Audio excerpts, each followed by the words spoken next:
the first vehicle I got was a 1995 Toyota 4Runner. It was the second gen. It had the 3-point slow motor in it. It was total dog. It was a total pig. So I liked off-roading growing up and stuff, going to the desert. My dad always made us, if we wanted to ride our quads, we had to change our own oil. We had to do whatever we wanted to do with it. Always had to keep cars clean and keeping them looking nice and stuff. So I've always been very hands-on. Joined the military, sold the 4Runner just because I wanted a truck. And now that I actually had a steady paycheck coming in, that's where the Silverado came in. Sold that 4Runner, man, for stupid cheap, especially knowing what the overland market is now in Toyotas and stuff. I sold a California 4Runner, 4-wheel drive, SR5, moonroof, everything, with 130,000 miles, I think, on it for like $3,200, because that's what. Yeah, so you know what it's worth now. Yeah, that's cool. So.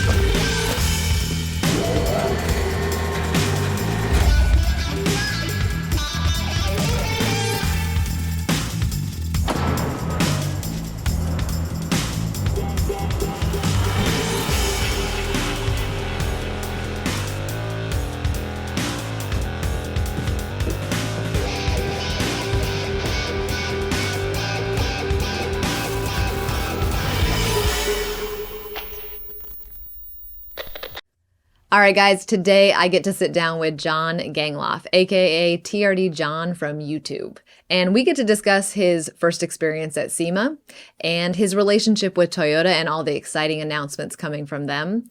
We also dive into his military career and his experience on the North and South Korean border. And we talked about politics. Let's get to it. TRD Jon. Hello. Do you go by TRD Jon, like out in public? Is that how you introduce yourself? Yeah, that's how I talk to people now. Yeah, that's normal. Usually after an autograph or something. Yeah. That's weird, bro. That's weird. No, it's a play on words, so Toyota doesn't come after me. It's like Toyota review dude Jon, I guess. That makes sense. You'd have to kind of just made it my own acronym, I guess. It's not Toyota Racing. No. Yeah. Got it. Right. Just everyone knows. Yeah. Thank you for coming on. Of course, I really thank you for appreciate having this. me. And you kind of speak my language on the YouTube. Mm-hmm. How long have you been on YouTube? So I got my 4Runner back in 2017. So about 5 years now, and full time this past April. Finally, it took a while. It took a while, or only 5 years. That's. Yeah, I mean, I guess from it going from a hobby to an actual job, you don't really tell time, I guess, but yeah, it seems like it was a while ago, but really looking back, it's only been not that long. Right. Well, I think it's interesting, and the reason you strike me as interesting, and there's this whole new industry of individuals who have made the leap from presenting their hobby or an interest online on YouTube, to then monetizing it in a way that it can become an actual income. Mm-hmm. And so I find that journey interesting because that's a new thing we're doing on all these social media platforms. So you kind of got in on because I feel like YouTube ebbs and flows as far as, and I'm sure it's always a learning the new algorithms, the new rules. How do they want you to play this week? Mm-hmm. But do you work directly with YouTube, or are you still independent? So super independent now. It's always been my goal as a kid. I didn't know how somehow I would do my own business, but I guess this is my business now. Like I have my own LLC, which is insane. But YouTube basically just pays through Google AdSense. So that ad that you just wait 5 seconds and click skip or whatever before someone's video, that is like the YouTube revenue that comes in. And it is crazy that you can just work for yourself like that. A lot of people that I watch now, YouTuber is like a job that kids want to have in the future, which 10, 15 years ago, that was never a thing, right? Yeah. It was like doctor, astronaut, whatever. So yeah, I love that that's available, but I'm also like a little concerned because I think there's such a small percentage that can be successful, right? And everyone else is just eking out some existence online, and I don't know what that does for our psychology or our own, just our human Yeah. mental health. Right. Obviously, that's a whole another conversation Right. about social media, but it's cool, but it's also like I'm a little concerned. Like, what are we allowing? It's Yeah. great for the opportunity, but where are we going? How many with this? people can truly consume content and then also make content at the same time? Yeah. Like, what's the limit? Right. Kind of a And there thing. is a limit. I mean, Oh, there's yeah. got to be when you tip the scale the wrong way. Right. So I know that the TRD is a bit of a play on the Toyota industry, but not truly Toyota. Right. I don't need a letter or No. anything from them. There's no copyright infringement here. But we'll just jump right into automotive stuff. Okay. Since I mean, I have this little truck that I've had around for a while. I have a 2016 Toyota Tacoma, obviously a Toyota Tacoma. That's how used to saying that phrase I am. Right. But I have one of the first vehicles in that third gen back in the, 2016 does seem Yours like is a a long time manual ago. too, right? It is. Yeah. He does Yeah. know. No, I remember. Yeah. And that was a whole episode right there. Mm-hmm. But I've been a fan of Toyota for a long time.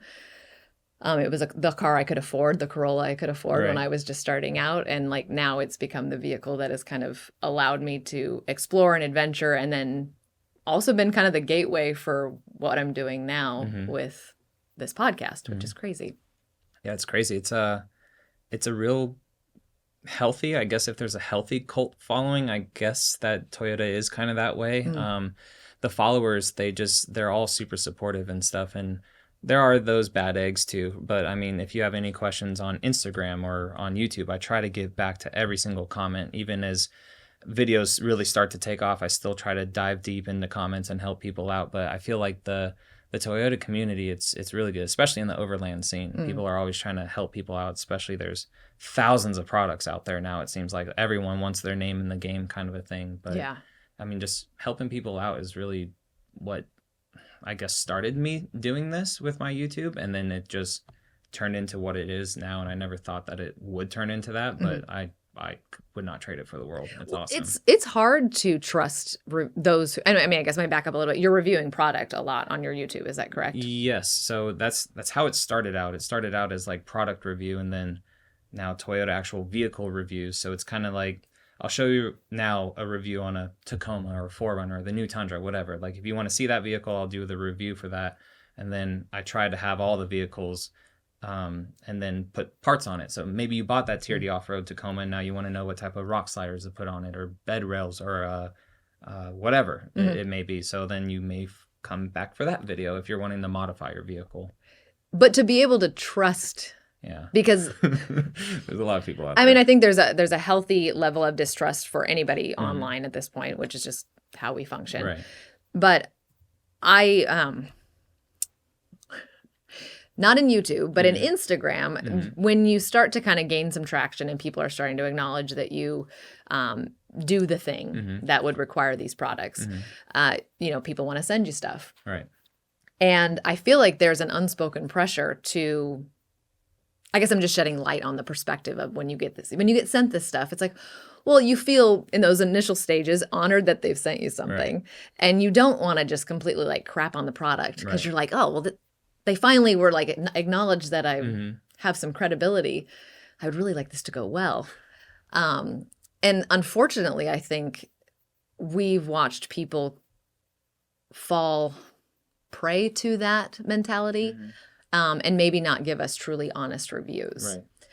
And I know that because I've gone out and bought the product and been like, you didn't tell me. And then they talk to me and they're like, oh yeah, you know what actually happened? And I'm like, Right. I am so So disappointed. why didn't you showcase that online, or at Right. least talk about it? Right, absolutely. Yeah. I mean, I try to be as honest as possible, and anyone on Instagram, I mean, even a new account, and I hope everyone the best, right? I'll just start with that. But their handles or their bios say, looking for sponsors, this and that. Everyone wants free stuff. I mean, it's nice. You don't have to pay for something. Right. It's awesome, right? But at least back it up if you have DMs coming in and maybe you got an affiliate link from them or something like that. Like, don't say a crap product is good just to make a couple $100. Like, for Right. me, with everything that I do, it's more of a long game. That's why I like this. That's why I like real estate, if we talk about that. But I'm more of a long game player for that kind of just I don't know what's a good word to say. Just You're in it for the long game. well, You want it. You want credibility. Exactly. That word. So I mean, I've gotten tons of products in the past, and some have been bad. I've told the companies, hey, this isn't like the best. You may need to work on it this way, and I just don't upload the video or talk about it. Or if I hyped it up in a story, people always say, hey, when's that drop coming? And you're like, they need a little bit of work first, kind of a thing. So I try to be as legit with people as possible, and the companies too that send the products. Yeah. Well, I think that transparency benefits everyone as a whole. And I guess I say all of this, not to throw anybody under the bus by any means, but I do think that individuals like you who have garnered a reputation for being honest with the community is really valuable. So, I mean, just as like a consumer, like I want, like, let's highlight this. This is somebody you can talk to. He's going to give you the real feedback. Right. And that's hard to find now. Yeah, I mean, and you still get those comments all the time that are like, "Oh, they paid you to say that." It's like you're just here for this video, I guess, because you don't. It's hard because so many people come in and out of your Instagram or YouTube. They may not stay for everything. Because I like to do month update videos of the product, 6 months later if I can, or if I remember, or a year later. Like I'm about to take off the roof rack on my 4Runner and put a new one on, and so there may be people that say, "Well, what was wrong with it?" So I'll do it's probably been 2 years now, 3 years since I've had that roof rack. So I'll do a 3-year update video. Hey, this is what's up with it. This is how much I used it. It's peeling a little bit right here, some rust, whatever. This is the rack.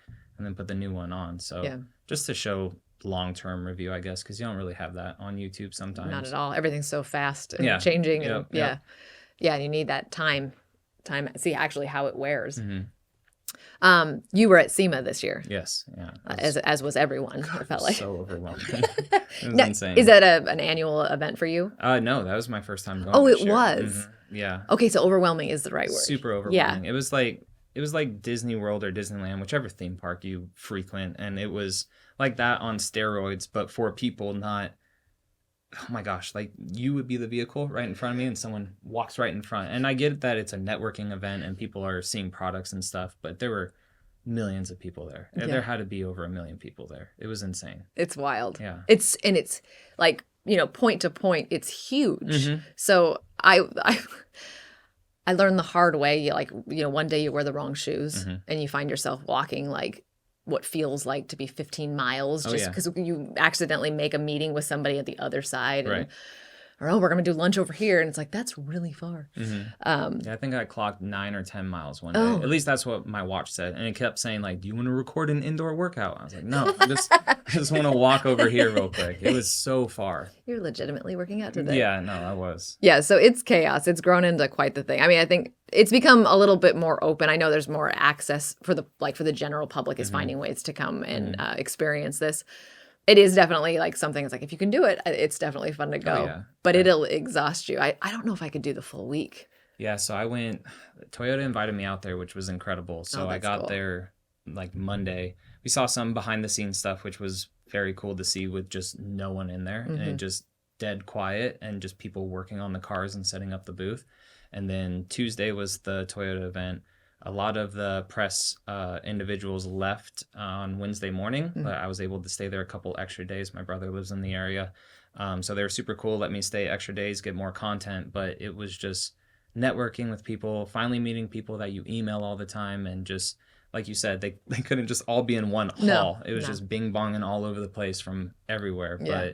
But I would love to go every year. I mean, even as chaotic as it was, it'd still be cool to go every year. I think it's good, especially for individuals like yourself who are working so closely with companies and would love, I'm sure, to encourage those relationships.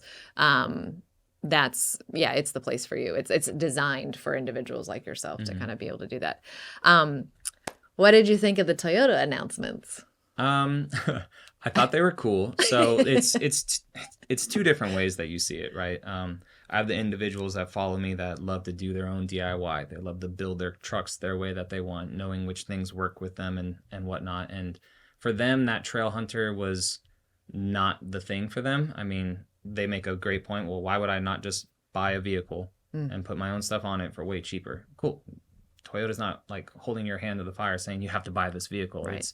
It's definitely for the market of individuals that just want something straight from the factory, everything under warranty. It's all wrapped up under one purchase price, and they can just take it camping whenever they go with their family, kind of a thing. So Toyota they made it apparent. I mean, they're already in the overland scene, not like them as a company, but all their vehicles. I mean, granted, our algorithm is flooded with Toyotas because that's what we look at all the time. But from 4Runner, Tacoma, everything, like Toyota's already in the overland scene. They're just trying to get themselves more into it, I guess. So the Trailhunter was their big announcement for that, basically. And it'll be cool. I'm excited to see what the production version of it is, though. That's there was so many opinions on that vehicle, and at the end of the day, it was like, do we all remember how concept vehicles work? People have forgotten what concept is. It's insane. I mean, honestly, I think there's even a decent percentage where they don't make it. I do believe that Toyota is serious about making this one, but.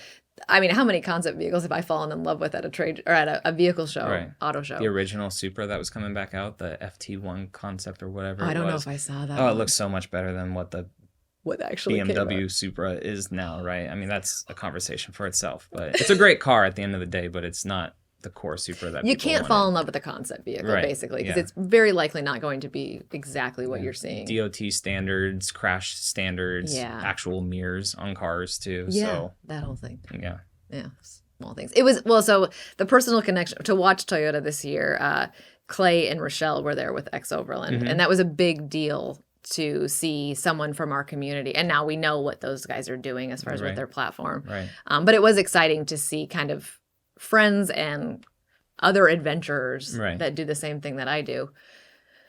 Kind of. They do a lot more. Yeah, they're all over the place. But to get to see them on that platform, getting to announce things and be a part of the builds, and that was just fun. It felt very personal. And it is encouraging to see Toyota finally kind of showing us that they're on board with the community.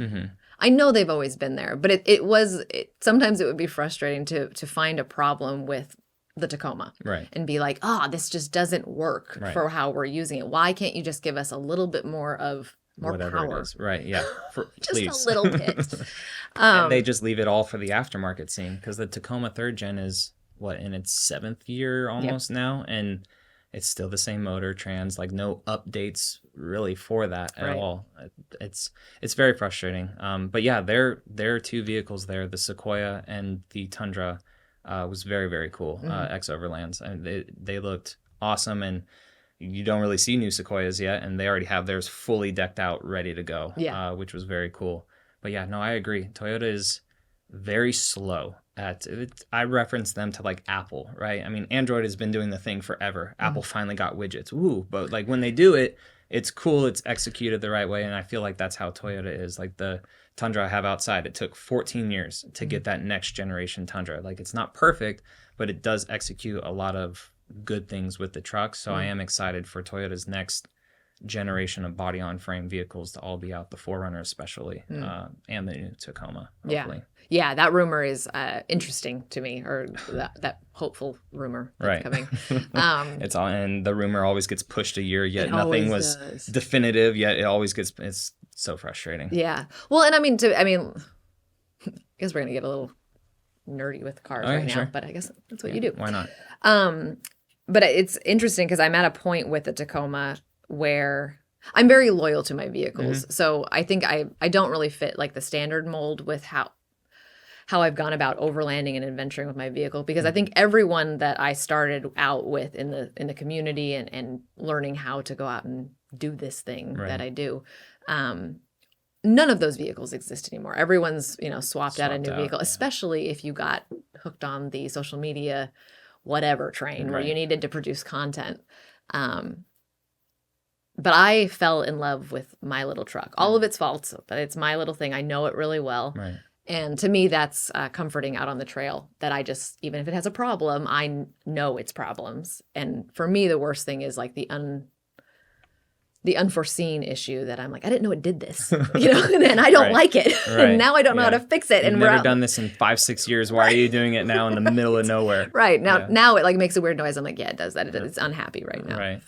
I mean, that's been it's not like materialistic, right? Like, but it's the bond of those vehicles. I mean, I've had my 5th gen 4Runner for 5 years now, and I finally cut the front bumper, and I finally just lifted it a little bit and put bigger tires on it. So You held out a long time. I really did, because I knew it was a snowball effect, and now there's a ladder coming, rooftop tent. It's just a whole snowball effect that just came for it. But the cool thing about like my audience is, I guess I just positioned myself at the very beginning to not just go crazy with the builds and like in and out of the builds and stuff. Because I mean, I still remember your page, like when I just started my page on Instagram too, and your truck is, there may be some new things since then, but it's not like it's a completely different truck 5-6 years later, right? So I agree with you on that. It's hard to be in and out of vehicles all the time, although I am going to start to be. Well, sometimes you can't help it. Yeah, I mean, to be completely fair, there have been additional vehicles brought into the fold, and those rotate out. So I do You get have your core one though. Yeah, but it's still that's my main one, and it's built really. I mean, the last couple of years, I wasn't going out as solo as much in the early part for obvious reasons, but have been doing more solo travel or more just a bunch of women, and we all have our own vehicles. So our vehicles have been, the Tacoma specifically has been built very purposeful for just me. Gotcha. And that makes it very comfortable again, because that's the hard. I don't love the build process. I like things to work. Right. And part of the build process is, as much as an aftermarket company promises that it's going to be the perfect thing, I always seem to be doing R&D for companies.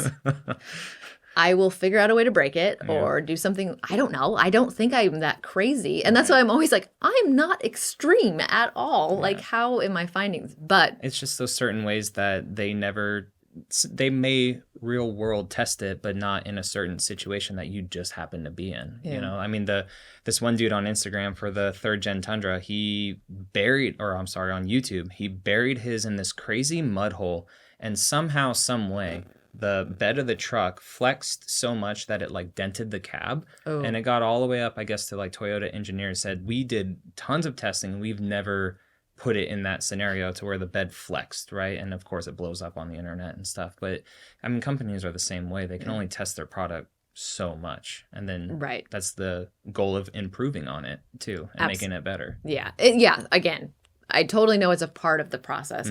I don't enjoy that part. Yeah. So I bought this to work this way. Why am I? I don't understand why this is happening. So there's a lot of hesitation with moving away from the Tacoma, whether it be to a brand new one or to something totally different. Right. Because I don't want to start over. Yeah. I don't want to do it all over again. And especially on a new platform too. I mean, if it's, let's say, the 4th gen Tacoma, you're not going to be able, unless somehow a lot of the bed stuff is able to swap over. I mean, everything underneath the frame is going to be different. The powertrain's different. Suspension's going to be different. So it's a long game. But starting all over. What I love about Toyota products though is that, I mean, even though the 3rd gen Tundra has been out for only a year, I mean, there are companies for everything for it already now. I mean, suspension is the slowest, but suspension's coming out. People already have full bumpers, stealth bumpers, rock sliders for it, the bed racks, roof racks. And you look at other brands like Chevy or Ford, and I think it's just because they don't have a crazy overland presence. It takes a minute for that stuff to get there. And the Tundra, I mean, you can, if you really want to ball out and spend 15, 20 more grand than the truck is, then you can have all that stuff ready to go, like right away. Yeah.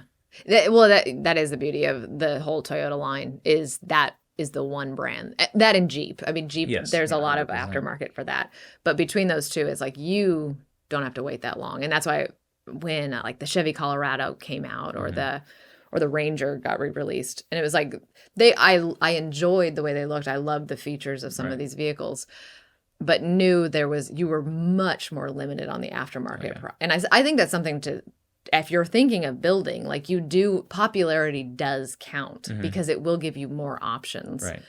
A company's not going to sink potentially $1 million in R&D for like the 5 people that are going to buy the product versus tens of thousands of people that will buy the truck and then also buy their product at the same time. Right. I think that's why like the new Chevy 02, even though it's badass, that and the AT4, the new Canyon, Chevy or GM has like built them already, like with their own bumpers, their own winches, their own sliders, just because I guess the aftermarket scene's not there. I don't know. But that's interesting though, that they saw the need and they did that. They executed Toyota it. They don't will not do that. Or I mean, until this new concept that might happen. Right. I enjoyed these types of conversations. One, because I don't get to talk to people who understand Toyota like I do. Right. I mean, other than other overlanders that do the same thing. But I feel like you've got a good grasp and a good relationship with the company, so you kind of just have this great insight. But I want to dissect this stuff only because I think a lot of people would love to get into this, would love to start building vehicles, want to buy their first Tacoma. I get a DM like often just about my first Tacoma. So what do I do? Right. And unfortunately, I don't feel like I really can answer that question the way they want me to answer it, because they want like a laundry list of like, this is where you go and you do this. So this is the part number. You buy it at this price. Make it easy. Where's the me, link? please. So I just click the link. Yeah. Wouldn't that be nice? Yeah. Someone pay me and we'll do that. But one, I think everyone's experience with their Tacoma is going to be so unique to them and what they want to do. And so I definitely am not going to tell you to drop, go buy a $7,000 suspension. Like, how often are you going to do this? Like, let's there's a lot of nuance involved in these decisions. But I do think it's important kind of to convey the mentality that you should take with these vehicles. And so that's why I think it's fun to talk. To me, this is a lot of fun. Yeah. I mean, I get DMs like that all the time as well. And the first thing I try to tell them is like, well, what is your goal with the truck? And they're like, well, I just want to fit bigger tires. Cool. Are you going to off-road it at all? Nah, not really. Cool. You're a mall crawler like me. Well, you don't need a crazy $8,000 suspension setup. You can get like a Westcott kit and just lift it up a little bit and have tires on it, make it look good. And if you're going to go off-road, it'll still perform decent, but not crazy. Or you get the other ones that, well, I saw on Instagram that I want all this. Cool. Just go out camping once. You have an SUV, sleep in it, see what you need. And I don't know, people just want, I shouldn't say people like it's a broad thing, but there are those that just want everything the first time they go and they spend all this money and don't use half of it. I'm more of a build as you go, maybe bring a little bit extra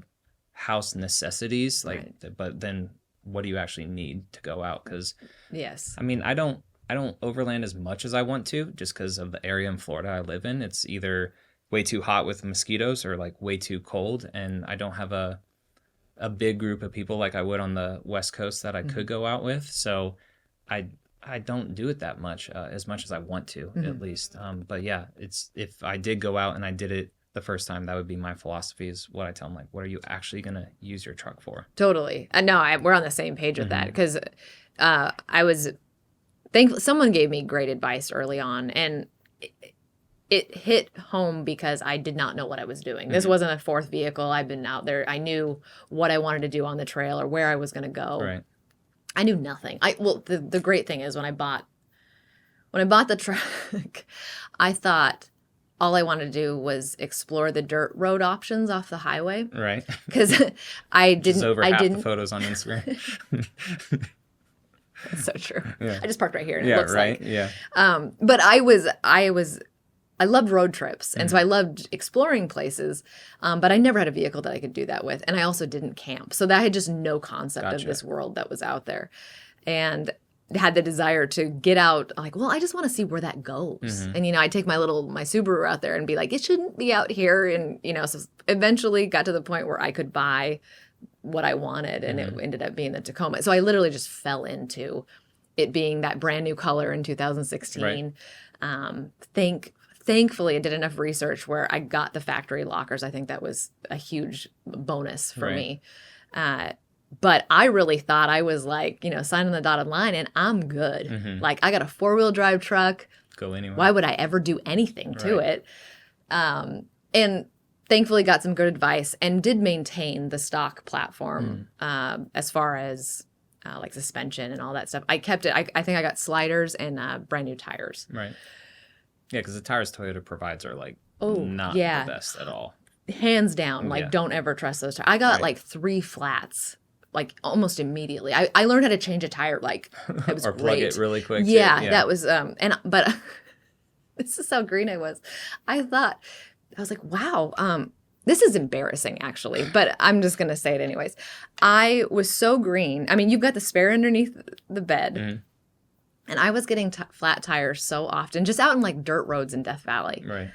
And I'm like, and then I'm reading that like people are like, yeah, you need like spare tires in Death Valley. So I just equated that to like, this is just normal. And flat tires just happen every 15 miles in Death Valley.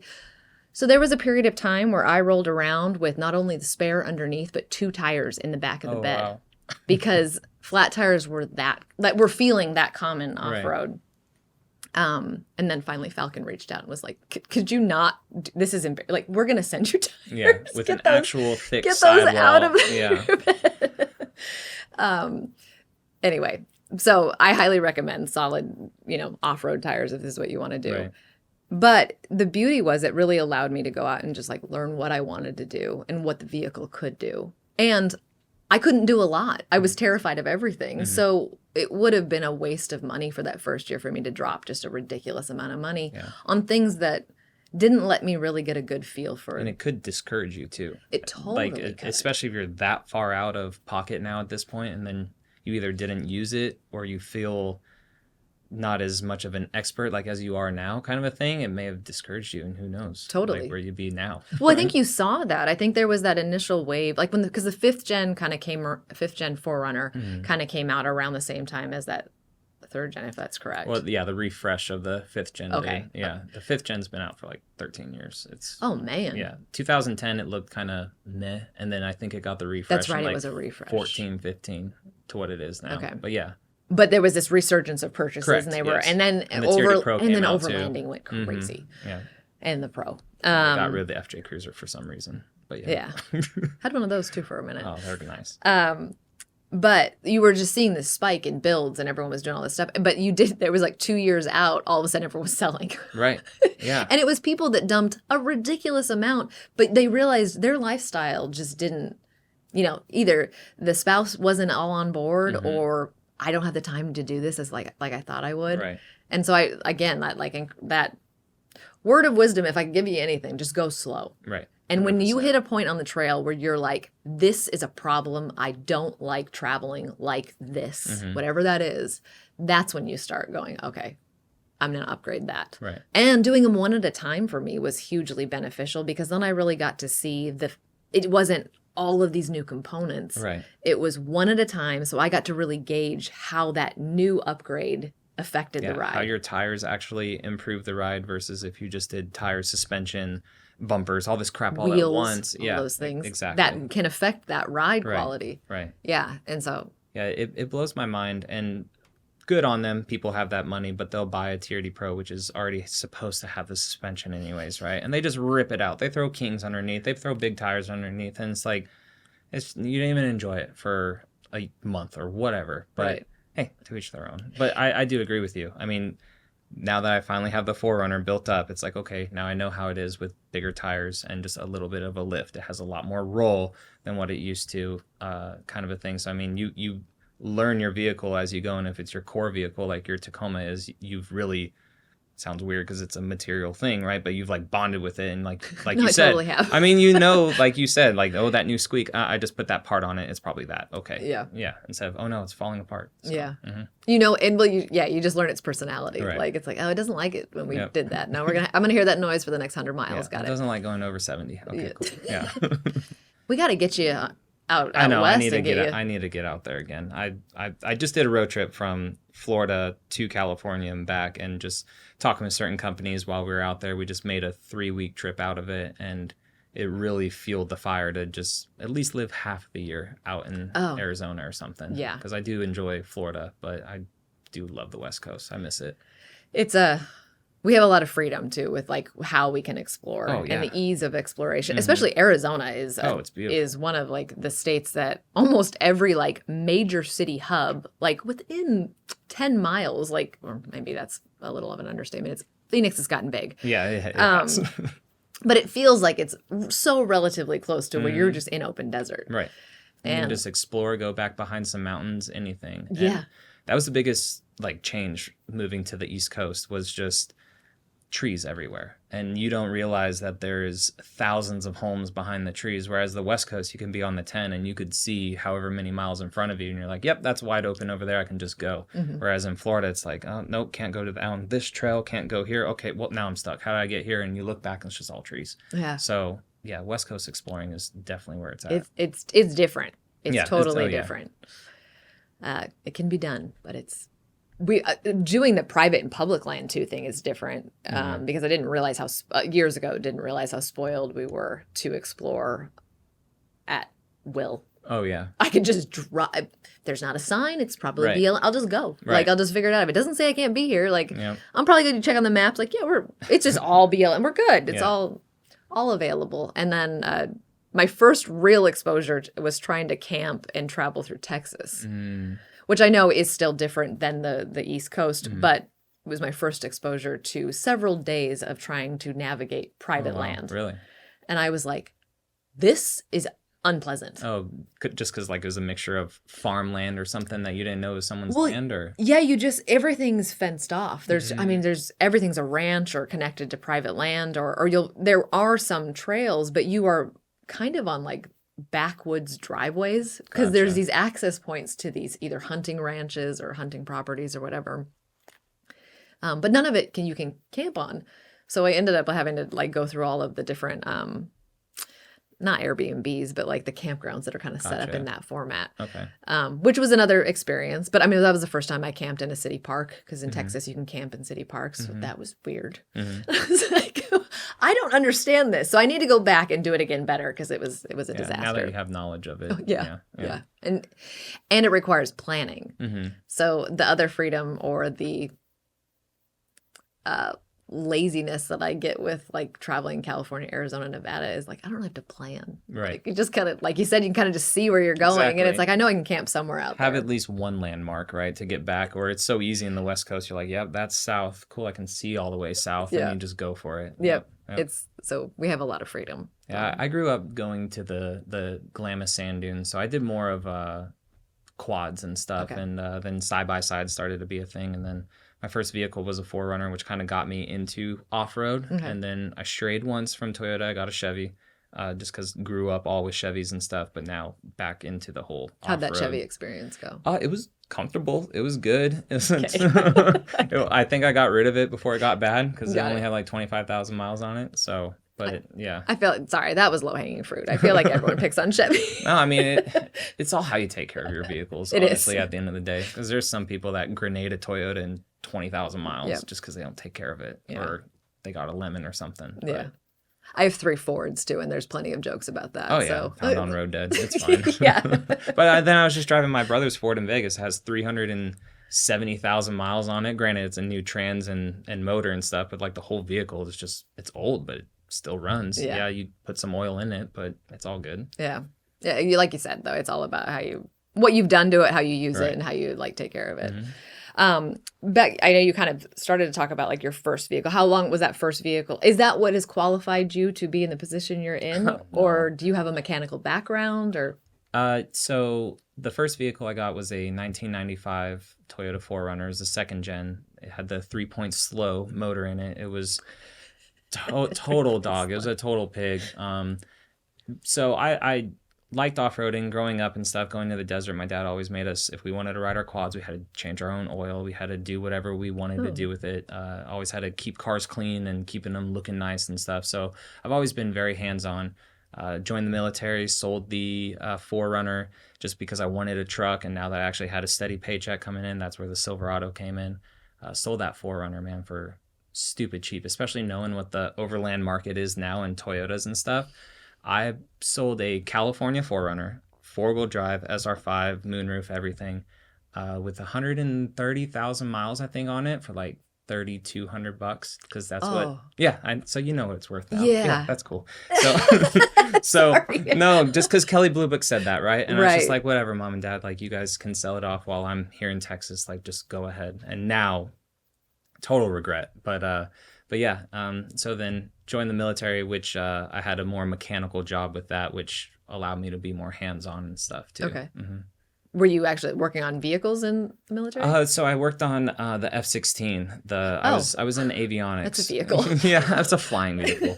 So it allowed it. Basically, I did everything that allowed the plane to fly, except for the motor. So like all of its flight control features, everything that allowed the plane to see other foes, communicate with other planes. So a lot of hands-on stuff in the Air Force, from wiring to box swapping, doing stuff with just all with my hands all the time with it. So I did that for 9 years. Actually, just got out in this last September. Oh, okay. So very recent. That's very recent. That was life for a while. It's been a crazy year and a couple months. And I'm already lost track of your timeline. So did that kind of coincide with the like official jumping into YouTube and making that? Yes. Yeah. So I was in the Air Force when I got my 4Runner. So sold the first one, joined the military, had a Silverado, moved from Arizona all the way to Florida after like Korea and some stuff in between. But bought the 4Runner essentially, and just wanted to look at YouTube videos for it. And there was really nothing there. And Instagram was kind of really starting to pick up with cars and stuff. And the TRD Pro 4Runner that I got, it was a new color and people just hadn't seen it before. So I was like, here it is. And it just took off. So then people said, we want to see a walk around video of it. And I had done YouTube in high school, just a little bit here and there. And I knew I wanted to get back into it. I just didn't know what niche I wanted. And I was like, well, I like cars. I like doing stuff. Let's just see how this goes. So just did a full walk around video. Within a week or so, YouTube said, hey, we want to monetize you, which means they start paying you money. Okay, cool. I mean, this isn't what I'm here for, but that works. And then it just snowballed from there, which is nice. That's I guess. great. Yeah. Back to that point I was making earlier about like how just it's hard to make it to the point where you can go, is this something I could do full time? Right. Yeah, it really is. Just because there's so many people creating content now. But it is exciting when it happens. Yeah, it's exciting when it happens. I mean, to be able to be in a steady job with the military where they literally give you some money for housing. It's not anything where it should be, but they give you money for housing. They give you some stipend for food, a littler paycheck. Like, you're going to get it every month, basically, except for when the government can't figure it out and then they say, oh, your paycheck's in risk. But like, other than that, like, that you're getting a paycheck. The government doesn't get it figured out sometimes? No, they always do. They know what they're doing. Oh. But we'll talk about that later maybe. But like, it's just going from having a steady paycheck to now literally working for yourself, and however hard like you want to work depends on your paycheck, but you also don't want to overwhelm your audience really either. Because I mean, when I just went to SEMA, I kind of did something I don't normally do and just threw everything at them because it was such an overwhelming event. I just wanted to throw everything at them, and the audience actually took it. They were okay with it. So I guess it's just balance between everything. I guess. I mean, it is an overwhelming event. Mm-hmm. So I could see you're just being honest. Right. This is SEMA. This is the experience of, hopefully you can hang on long enough to, get it all. And then going back to hands-on stuff. So I guess I just did it the whole time. And then companies started reaching out maybe within the first 6 months of doing YouTube. And it's just overseas companies like, hey, try our lights out, do this. So I just try to do more of the kind of getting back to, hey, what do I do first? When you get that DM, just more of the common mods that you would want to do with a 4Runner. You spend $40,000 on a 4Runner and you get little halogen lights. Like maybe you want to upgrade the LED lights or put some different things on the vehicle, tint the vehicle, just very simple mods. So that is kind of what started the DIY process on my YouTube, which just kept going and going and going. And now it's just insane parts, which is cool, but still working with companies, like you said, to make them better or say, hey, your product's not all the way there kind of thing, but being nice to them about it. Learning that type of communication is, I mean, obviously you're seeing success. So I would say you're getting there, which is probably, that's good. Congratulations, because that's not easy. I never thought it would be this. It's still like a hobby to me, but it is insane. But that the dance with companies, because you're not a company, right? You're not looking at, God, I don't even know. It's just a strange reality that you kind of have to play in, because I still don't think influencers or social media presences have the respect entirely of all the companies. Yeah. It's changing, absolutely. And I think they've had to acknowledge that there is effectiveness and power within these voices that are coming out of these communities. Right. So they're having to look at them. They're having to work with these people. I think it's because there were not older people up at the top of these companies, but just people that didn't realize what social media was. Yeah. I mean, there's there's companies that I talked to a couple years ago, and I said, hey, a lot of people are asking about your product. Like, I'll pay for it, which I ended up doing. But like, would you guys be okay sending out a part to review in terms for YouTube and Instagram? And they're like, no, I want to, but the person that handles that, they think magazines are still the future. And nothing against magazines. They're still great to a certain audience, right? But a certain publication may not get potentially anywhere from 2 million impressions, or if it just goes viral, like 5-10 million impressions, kind of like that. Like the way social media is now, it's just wild. And I agree with you now, is like companies are pivoting towards an individual or whoever that may showcase their product that has an audience that realizes, hey, this guy's only going to produce like information that is true, kind of a thing, instead of just, hey, he has this product this week, oh, he has this new one, like can't really trust them at that point, I guess. Well, I mean, that was definitely the case in the beginning. There was everyone was just flipping over product. There was no real integrity with any of the reviews. But now, I think with the with the respect from the industry coming in, and then you guys kind of rising above or sticking around. I mean, some of it's just like being consistent over time. Right. It's not immediate success. Like, no, hey, I just showed up, and like everyone should trust me, and right. in the companies, you should trust me too. You know, like, of course not. Yeah, you have to prove yourself. Like, why should I trust you? Well, because I do videos. Cool. You and 1,000 other people do videos. Like, what makes your videos different? Right. Yeah. So it is definitely a balance. And I mean, could I reach out more to other companies? Sure. But I kind of let it organically just fall into place. If I get an email and this company says, hey, we saw your channel, we love what you're doing, like, would you consider this? Then that company for me is active about their product and they care. And I don't have to search out a company just for content, if that makes sense. So I like more of the just organic stuff that happens. So I'm with you with that. And I think that makes the pressure on you as a content creator, because you're still creating, you're still, piecing stuff together and telling a story. But I think that really alleviates the pressure a little bit. When you become, I say this word one more time, when you become a content creator, it invades your life. It's not an office job, you know, and the company isn't, you're not making money for a bigger company. And that there's a separation that happens when you go to an office and do work for something that isn't quite personal. Right. But when it's content that is coming out of a passion or your home or your garage or your vehicles, it's personal. And I think that you do really have to there has to be a balance, because it's still your personal life that's being affected at a much greater level than normal work. So it's different. It's like a new playing field that I think everyone who's in that area is trying to. And I think that helps with the authenticity of it too. And I kind of do more vlog style videos, but not like, if you come to my channel and you want something for your Tacoma, I'm not going to talk about my dog for 5 minutes or talk about what the family did or whatever. I mean more vlog style, as in, like, when I go to the Toyota events, it's just me talking about it, like behind the camera. It's not a full-on production. And then all the DIY stuff that I do, it's in my garage. Or when I am not comfortable with something like suspension, I go to my shop, and people know that now they can trust that shop too in my area, because I showcase firsthand on YouTube. They do great work and everything. So I think it helps being super personable for it, instead of like, hey, here's the product, showcase the product, instead of, hey, this is me, this is what I'm doing for it. And then, I don't know, people trust you a little bit more. Yeah, no, I agree.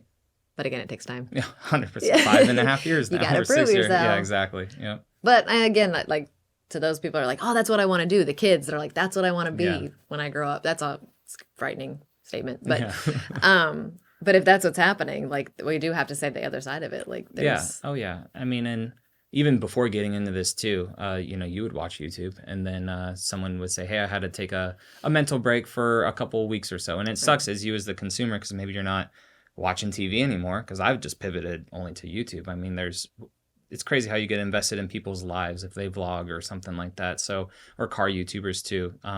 But they just take their own breaks because they realize, and they're super successful, that they realize burnout is coming. Yeah. But the kid that sees that, they just see millions of dollars. They don't see everything behind the scenes. Right. Like, there's a lot of behind the scenes kind of stuff. Even friends we have in Florida now, and they have traditional 9-to-5 jobs, nothing wrong with that. But they're like, oh, you're going to Utah now, you're going to Tennessee now, you're going here, like, must be nice. And it's like, you don't know everything that goes on behind it. I'm not saying it's the hardest job in the world, right? But like the amount of work that it takes to get there behind the scenes that people don't see, it's crazy. Yeah. Well, if you're not in it, you just don't understand. You have to have experienced it to understand the toll that it takes on you. But you mentioned that you just watch YouTube. I don't know if you're on the same. I think network, and I don't even know if that's the right word, but like our standard commercials that you'd watch. I'm watching Channel 11 and there's a commercial break. Right. I think those are pretty much like 100% ineffective for me at this point. Yeah. So whatever money, what an interesting shift in marketing that, and I'm sure I'm not alone. Like we are on social media, we are on YouTube or streaming platforms, which most of us have opted to not have commercials anyways. So yeah. Paying for YouTube Premium is like the best thing I ever did. Oh my gosh, it makes you crazy. It's like no one wants to watch commercials. Yeah. So we really are pivoting to a new frontier of marketing. And it's interesting to see where that's going to go. Because I don't know. It's hard to say an entire industry is just going to be gone. Right. Like those standard commercial styles, are they just done? Right. We don't want to see those anymore? Yeah, I mean, especially with streaming too. And even if they give you like a 30-second ad, right? It's just you're up in your house going and doing something real quick, going to the bathroom, taking the dog out, whatever. But it's interesting you say that because I feel like with the start of the whole COVID thing and like with auto shows really shutting down, companies now are basically putting millions of dollars that they would have put into a commercial or into an auto show. Like Toyota's still going to auto shows. Like they were just at Central Hall in SEMA, right? So they still are doing that. But there's been this recent movement, at least in my industry of automotive, where they'll spend, let's just make up numbers because I don't know how many numbers, but let's say $3 million. So instead of putting $3 million into a commercial, trying to target an audience that's probably not even in front of their TV, they would rather invite, let's say, 100 creators down that are going to make specific content on their new vehicle that they want to showcase. They can get all these people inside of it. So then you as the consumer, when you're on YouTube, you are searching it because Google owns YouTube. You're going to search it anyways. It's going to be on YouTube. I think I just saw a metric the other night. There's like 2.6 billion users on YouTube, which is insane. So, I mean, crazy. Your audience is there now versus what TV stats are, I guess. So, yeah, they would rather spend the millions of dollars, invite these people down, fly each and every one out, do them in a hotel room. And so you are actively making their content. So if you want to search for the 4th gen Tacoma, now you're going to come across one of those hundreds of videos and then just consume it and watch it from there. Yeah. It's changed. Like 100%. The entire landscape has changed. Yeah. I'm just... the way the internet was before, it was crazy. And now it's just an actual search engine for everything that you could possibly need in the world. It's crazy. Yeah. What do you think there's any like pitfalls that you're worried about, like with that type of opening up advertising to, I mean, I know you're not the average guy. You have done the work and have the expertise to weigh in on these things. But this information isn't coming from the manufacturer anymore. So these events, basically, like not everyone that does YouTube for like car reviews get to go to these events. Essentially, it's scary, and I don't know, but how these car manufacturers research everything. I guess they have like teams that are part of social media to read through people's comments, read through people's posts. Like they are essentially like vectoring you, or stalking. Stalking is probably the better word to say. So they're stalking your post to make sure that everything is kind of lines up to with their company standards, right? And if you're really showcasing the product, if you're very active with it. So for me, when I basically got reached out to, I maybe had 20,000 subscribers, which is a good feat, but it's not in like huge, right? Like the Doug DeMuros out there that have millions of subscribers. So I maybe only had 25,000 and maybe the same on Instagram. And I got an email and it looked fake because it had like protected and then Japanese writing. And it was actually from Toyota. And then they also DM'd me too. And I thanked them for that. And like I got to start to go to these events, but I couldn't fathom why I was there versus someone else that had hundreds, millions of followers as well.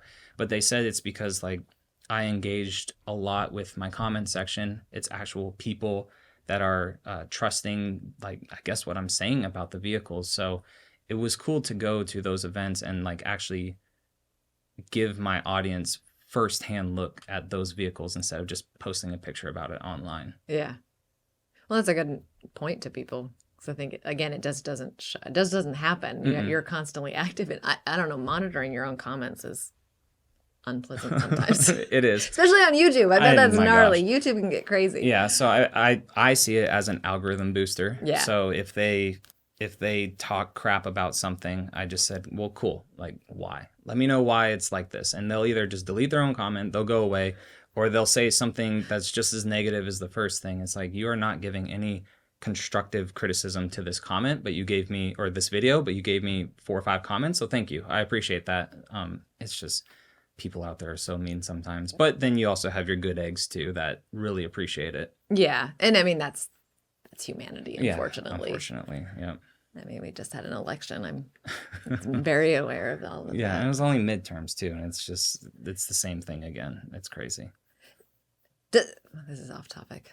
But does it feel like all we talk about is like midterms and then elections and midterms and elections like, now? where did the Did years that go? used to be like that? So I was kind of thinking the same thing the other day, because I live in Florida now, and during the whole COVID thing, it was like the best thing ever to live in Florida where I was at, just because we kind of locked down for a little bit, but then I had freedoms again. But it really opened your eyes with how much power the states have again versus federal.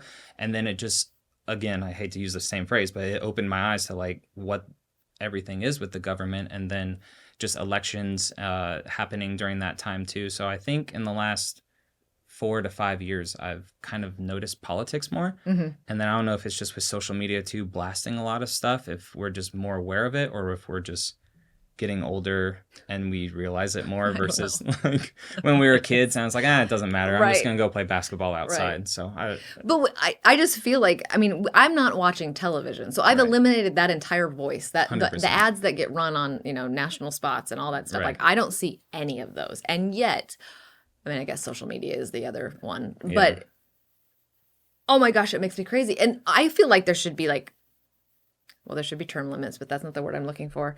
There should be like a limit on how long we can campaign. Oh yeah. Because I'm like, it's exhausting to constantly just have it be its own time. Yeah, like you get 3 months before the actual elections, and otherwise you are not allowed to talk about it, refer to it. We're not dealing with that. Like, I don't know. Maybe I live in a dream world, but that's what I'd like. I mean, I'm the same. We don't have cable really. We just stream stuff, but you do see it on Instagram or Facebook. However much you try to avoid it, it's just always somehow there, and it re-triggers your mind and stuff, and you start to get frustrated because you go down that rabbit hole. You're like, oh gosh, what is this person doing? And then like, no, why am I looking at this? I don't care. It doesn't affect my life unless you certain things like taxes and stuff, I guess, do affect your life and whatnot. But some of our federal stuff. Yeah. Well, congratulations on your governor's re-election. Thank you. Yeah, I was happy to see that. I was kind of scared if stuff was just fraudulated, I guess, but I don't know. It says what a weird time. Stacey and I have this phrase. It's like, what a time to be alive, and I think we use that like daily at this point. Because again, maybe it's the age thing. Is like you're just kind of becoming aware of stuff, right? But going into this last election on the heels of 2020 and the everything, it just feels like everything's been in chaos. Right. But it's been the fraud thing, whether it's happening or not, we definitely see the areas where it could be happening. Yes. The opportunities are there. And if you want to sit here and tell me that like there's no way that happens, like what? Yeah. Like, where have you been? And for either side too, right? Or, and this even in the middle, whatever you are. It's just, it's, and then you always say, well, your vote matters, right? But if there's the notion of potential fraud there, it's like, why? And that's what discourages some people to vote too, is because why would I make the time, leave work, especially if work and like that paycheck is there and you have a bad boss and they're like, we're not going to pay you. They have to pay you. But anyways, if you're going and voting, right, but then you have that notion in your mind, like, it may not matter. Like, and then that discourages so many people to actually go out and vote. It's very sad sometimes. But yeah, there's lots of evidence for certain things. And very controlling Well, sometimes. it's disconcerting that we don't even like want to address this. We don't Right. want to walk down the like. We need to have a logical discussion on like what are the areas of vulnerability in Mm-hmm. these systems. We can't just like we're just gonna implement it because if we don't, it's racism or something. Right. I don't know, whatever the argument is, and then everyone has to shut up because we use the R word, and now Right. we're all worried we're going to be labeled Yeah. a racist. And I just think this is a crazy time. And it's interesting because I live in California. Mm-hmm. Which you could definitely have an argument that I am crazy for living there. But it's beautiful. It's Yeah. it's been home for a Right. long time, my whole life. Mm-hmm. Lived elsewhere, but have come back to California. Mm-hmm. You're right; it is a beautiful state. Oh, yeah. We paid dearly for our 70-degree year-round, Right. no humidity weather. Yeah, you get what you pay for. But it's, I mean, every week, I'm totally happy to pay taxes if I know my taxes are doing like an ounce of good Right. from my government, Right. my state government. Right. Federal's a totally another conversation, but it's so frustrating just to see like this is not a representation of me at all. Yeah. I mean, I was born and raised in San Diego area, and I never saw it because I didn't pay for it. I left the house for the military when I was 20. So, I mean, I paid my parents' rent. It was like maybe $500 a month or something like that to live there when I was in college. I mean, nothing what California should have been, but I agree with you. It is a beautiful state. When I was just there 3 weeks ago, the roads were atrocious, and but it cost me $100 to fill up like a quarter of a tank in my Tundra. But I mean, California does do a lot of things right, though, especially with like their beaches, their public parks. There's so many parks in California. It is crazy. So, I mean, I don't know how much money goes into those, but I do know they have a bit more there than what I have, at least in my area of Florida. But yeah, I mean, that's a lot of taxes. Where's it all going?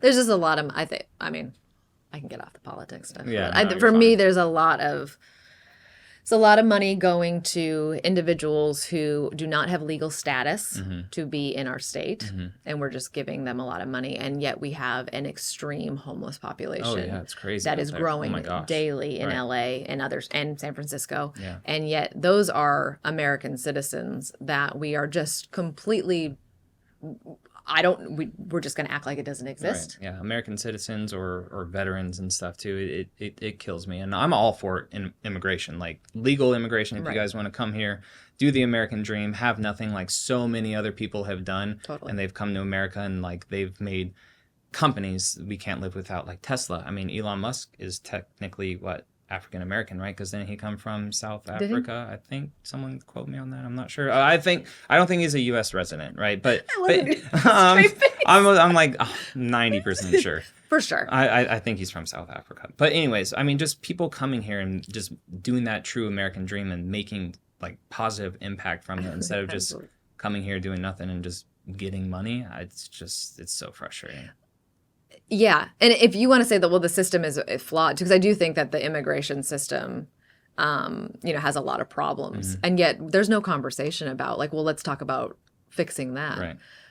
Instead, we're just, I know we're not printing money. I know that phrase gets thrown out a lot. And we're just printing money and throwing it out. But we are just like, we're hoping that we can just give you a couple $1,000s and it'll solve the problem. No, it snowballs the problem. They're Yeah. like, oh, I got this. Oh, I lost that. I spent that. I need more. It's Yeah. just, yeah. I mean, I enjoy talking politics with people who, and I don't want it to take up the whole podcast, but I mean, at least if you can understand other people's side, right? I mean, if you go this way, that way a little bit, you dip into whatever sides, maybe you're just straight down the middle or whichever way you are, at least like, if you like the color pink and I like the color purple, and like I say, well, pink's horrible. I hate pink. And I walk away, or I just tell you you're the worst thing ever.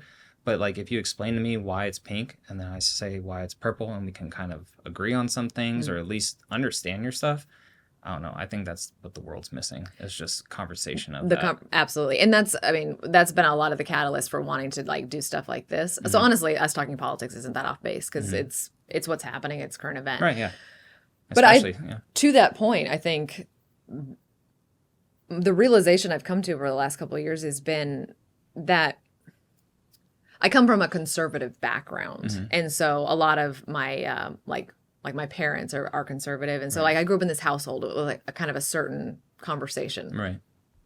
And as I've grown older, I've moved slightly away from that, not because I disagree with my parents necessarily, but because I am not as enamored with the red or the blue. Right. I see the system as a whole being flawed. And so these are players that play in a system that is flawed. So we can vote all we want, but I'm like, it's until we fix the system, I don't really see the problem being resolved. Yeah. And I really think that there is value in having opposition. And, you can go down a more conservative, a fiscally conservative mindset, and the decisions that are made in that lane can sometimes be, well, they're good for the economy, and we're gonna make sure we have a lot of business, and we're making, and money's being made, and it's good, and people can get rich, and that's these are perceived good things, especially by that side. Right. And yet, sometimes I do see that sometimes you become very callous because it's about numbers, and it's about making sure the economy hits these specific numbers. Yeah, you grinding or someone grinding that hard and kind of forgetting about the other side's issues. We lose maybe our human touch on that. Those numbers equate to a human life, and that human life may be suffering in a way we don't understand. I don't have a concept of. Super tunnel vision. Yeah, and so it definitely happens there. I've seen it. I've listened to it. I've talked to people. We agree, and all of a sudden I'm realizing, like, oh, like you're not even willing to hear the other side. Right. And then there's a more a left leaning or a liberal side, and sometimes I'm like, they are seeing the problem and they want a solution, and it may not be the solution I would agree upon, but they're willing to move pretty far with that solution because they believe that they want to make things better for the disenfranchised or the people that they feel are discriminated against. Right. We need both of those voices because one left unchecked is not a world I think any of us want to live in. Yeah, we need both voices, and then agree on a common ground that everyone is okay with, and then just move forward with it. And I feel like the media and everything, it just, whichever one's agenda, I hate using that word, but it's kind of true. Whichever one wants to push, it's like that's the one that gets amplified for a certain amount of time to piss off a certain side. Right. And now that certain side is fully pissed off, and now the other side's well, here's a potential solution. It's just always a war. It's an internal war, like all the time. And then we're just distracted by the war. Yeah. And we're not solving the problem. Oh yeah, and then there's something that like pops up, like, oh, this is wrong now. Okay. Hi, squirrel. And then you forget about stuff. Yeah. It's so it's like my dog in the backyard who just hops the fence. Like, oh, something new. See you later. It's just what. And I think the also disheartening part right now is I just don't, I mean, with the chaos of what's happened this weekend, like the craziness of the elections and what you're hearing, and you're not even sure if it's true. And it's just, everyone's accusing the other side of this, and it's wild. Yeah. But it almost makes you, where do we go? well, and not to be a conspiracy theorist, but Let's be conspiracy theorists. It almost this is taking a turn. It really is. And it's almost like it just, you get to the point where you just don't care anymore. And in the back of my mind, it's like, how far are certain people wanting us to go to where we not care, and then just something takes over that we just have so much of a blind eye that then something is technically elected in the proper way, but so many people just didn't care about it, and then will it help people, affect people the wrong way just because we don't care about the news anymore, right? It's just so much bad stuff on the news instead of great stuff on the news that you're like, I don't care. Yeah, well, we're not solving any problems. Right, no. Yeah, I don't. It just feels like there's like these just chaos and there's no solution. Yeah. And I mean, I have a solution in my mind, and it's not a solution I want to live through. Right. I mean, it has to be wiped. The slate has to be wiped clean, and it has to be started over. Oh, yeah. Because it's the corruption in our federal government is wild. Yeah, it's bad, and especially too, like people that are non-politicians, like they start making their way up the ranks. It seems like, and they have hope for the common folk because we're not politicians, so we may enjoy those people more that didn't go through the whole political ladder to get where they're at. They just got there, kind of a thing. And I feel like those people may have more good. It's just like in the military, like. We have enlisted in the Air Force, and then we have officers. Officers are higher than enlisted. They went to school and everything, and now they're officers. Cool. As a maintainer, the officers that I had the respect for were the ones that kind of went through the grunt as well of us. They were enlisted. And then they transitioned to officers, so they know like the crap that we went through and how to make it better. So they're just more of common folk politicians I feel like we need instead of just politicians, Right. I guess. I don't know. But with the slate wiped clean. I want to support America. Right. I want to see us move forward. So I don't care what your party line is Right. or really what the nitty gritty is. Let's talk about, we have a huge problem in this country. And so I'm willing to hear both sides. Oh, 100%. And if it means, I mean, if it meant it was a Democrat, I had no problem. Yeah. Like, I've been independent for a very long time. Like that means I get to decide which person is going to be the best. Whose morals do you agree with at the time? Who do you think will give you the best at the time, at least in your life and other people's lives too? Because you can't just be thinking about your life like, well, cool, this affects me right now. Awesome. Who's it going to affect 10 years from now with this policy as well? So I have a friend in California who he was pretty leftish, like talking to him about some things. And then I live in Florida, so just different policies, right? Completely opposite sides of the United States too. And every time he'd come over, we're just drinking in the pool. We start talking politics again, but going back to it, he's that friend that I can say, well, why do you think that way? Cool. Understood. Well, why do you think this way, Jon? Cool. And then you have a couple more beers and you're talking about it and you're figuring out each other's sides of why that person thinks that way and you're okay with it. Yeah. And it's not like he left my house that day all pissed off and had to walk to the airport. Like you got to figure each other out. So, and that, like you said in the very beginning of this, that's the power of having a conversation. And we just don't do that anymore. No, people are scared to talk. Absolutely. Okay, enough politics. But I wanted to get back to your military career. And I find this interesting. I love, my social circle has involved a lot of former and current military members. Are you ever former? Is that like a misnomer? What do you mean? Always, am I allowed to say you're like former? Is that like former. Insulting? No, that's fine. I thought you said performer. Oh, no, you're not. Well, were you a performer in the military? Yeah, I was part of the jazz band. It was the Air Force. It's I have whatever. to see the routine, please. No, okay. We'll do it after this. Deal. No, I know you said you were like more on the mechanical side, working on the man, I am going to use all the wrong words. The planes. Yes, perfect. The things that fly. Yeah, you worked on the parts that made it fly. Yes, wow. exactly. Anyways. No, perfect. You got all the lingo. Were you stationed here like in America or were you overseas or where did that take you? Yeah, so both. So I joined because I was tired of school in California. I was going to community college. I was just done with school. Saw that living on my own in California was going to be expensive. Moved out with the military, and my first duty station was in Phoenix. And so I guess that's fine. I was only 5 hours away from home. My only regret with that is we didn't explore more of Arizona. So like any 4-day weekend I got or 3-day weekend, whatever, I'd just go back home instead of just starting a different life, right? From Phoenix, I went to Korea, which was eye-opening. From Korea, I TDY'd, which is temporary duty yonder, I guess is the acronym for that. But basically, you take all your stuff from one base, you go to another base with all your dudes, do like a whole mission and stuff. So we went to Thailand from there for like a month and a half. Okay.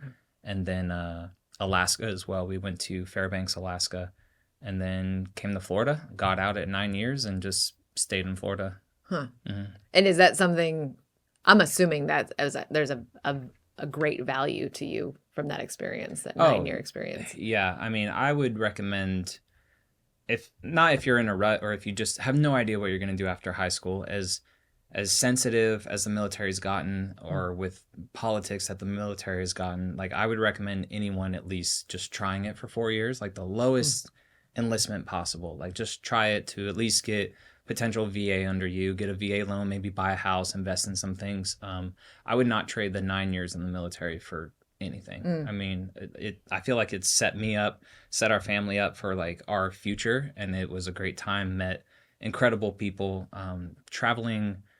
I didn't travel as much as I wanted to, but going to the Asia countries was awesome. It was so cool.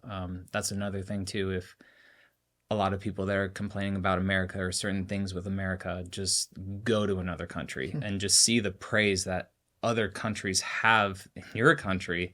And you're like, wow, I feel like crap, like you guys love America. America is great. So yeah, they'll always ask you like, are you from New York or Texas or California? And That's I'd say California, like, You've locked in those places. big Hollywood. I'm like, no, not Hollywood. So, but yeah, Thailand was it was an incredible time in Thailand and Korea. They were great. Well, what was your experience? Korea is really something I have not explored, and I know they're very much a Western. At least the culture is. Maybe correct me if I'm wrong. It feels like a very friendly to Western culture environment. I mean, they're just on board with whatever we're doing, kind of a thing. Like it seems very similar, I guess. They're so far advanced, like with technology things and stuff. Their trash system is not the best. Like it is a little bit smelly of a country, just because they are like on a peninsula. So I don't know if they just don't have like waste management like we do, or figuring out the trash system. But their food's incredible. The people are super friendly. It's definitely not as integrated of a country as America is. Like just letting a bunch of people live there and everything too, or seeing all walks of life. Like when you walk down the street here, you can see different ethnicities and stuff. Like a lot of the population there is Korean. Like you can tell that. But it was an incredible country. I got to go to the DMZ, actually, the Demilitarized Zone, which is basically the border of North and South Korea. Yeah, what was that like? It was a little bit ago and a lot of soju ago, but it was it was a great time. It was cool to just see the difference of driving through South Korea to get there, and just how built up it was, buildings, the cell towers, just highways, everything. And then you get to the border, and then you get to look over with binoculars. And you ever see the movie The Interview with Oh, I haven't. Oh, what's the guy's name? Okay, but they basically go to Korea and interview them and stuff, and they show, like in the very beginning of that movie, the fake kind of stores. Like he wants some food and he reaches in, like the food's not there or something like that.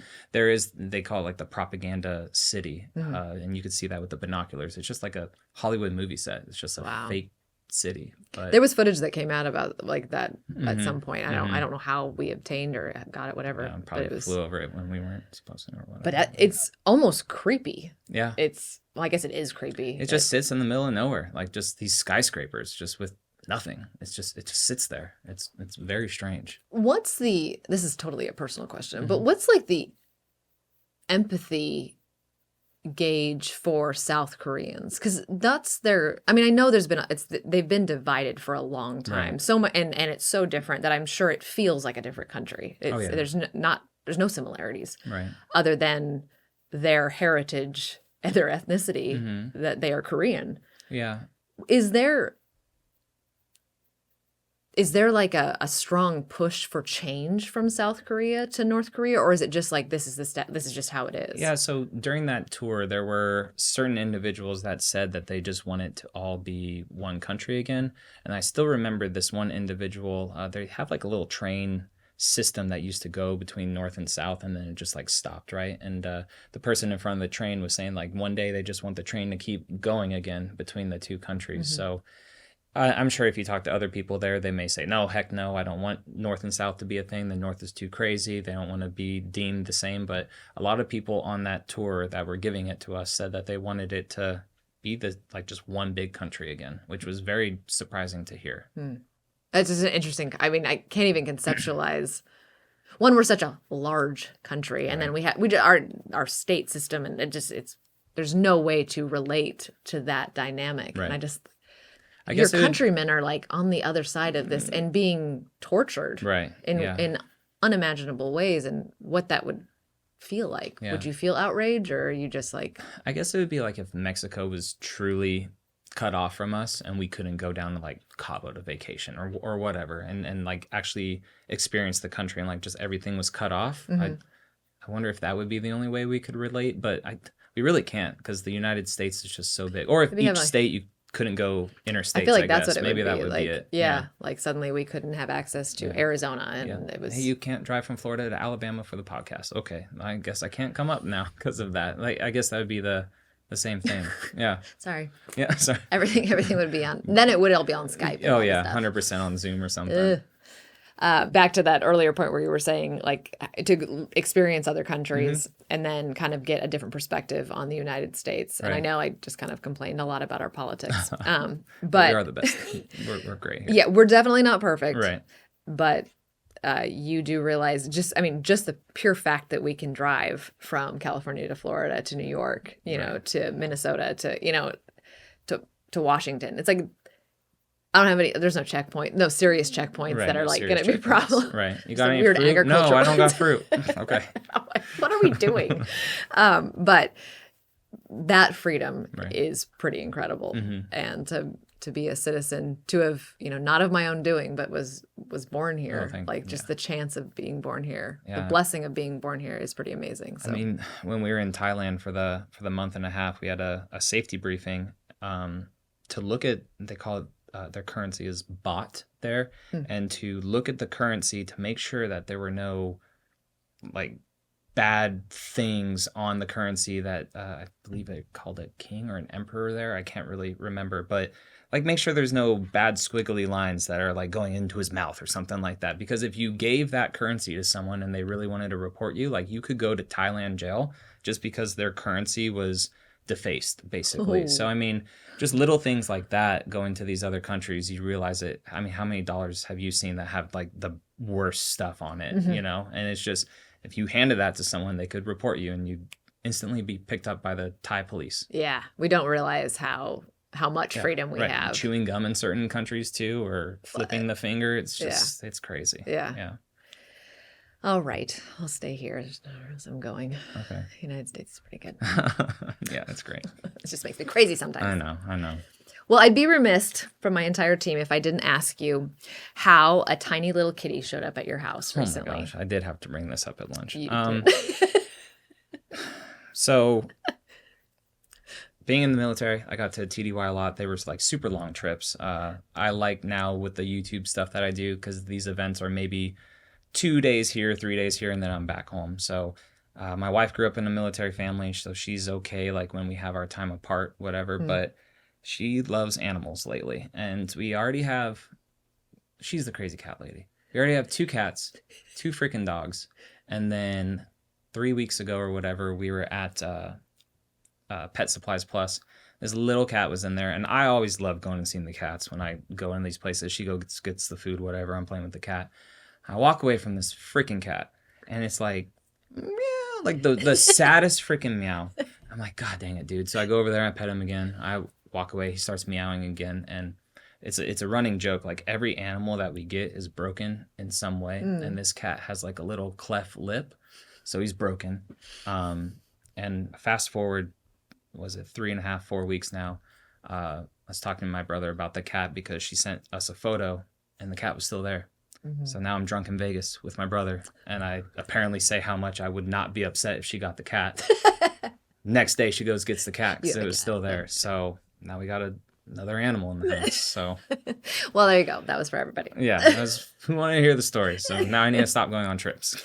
So there's not more animals in the house.